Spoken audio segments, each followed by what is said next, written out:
Okay, smartjane.com. I cannot quit talking about these bird nests. I'm so fired up about the bird nest.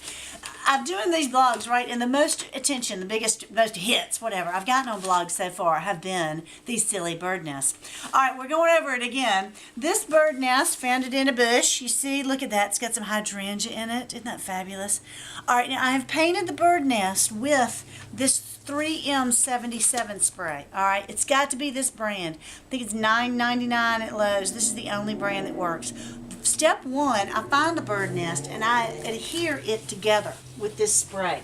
Now the spray kind of leaves a silvery feel to the bird nest, which is great. But wait, wait until you paint them. Look at this one. It's painted pink. Isn't it fabulous? It's got a little bit of trash in it, you know, street debris, some leaves. Oh, love it. How about warm mandarin orange in the bird's nest?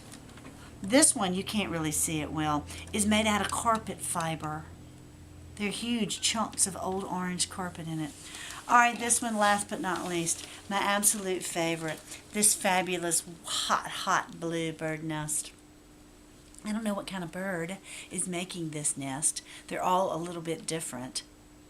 But I can imagine that she was very proud of it. She raised her young and then she bolted.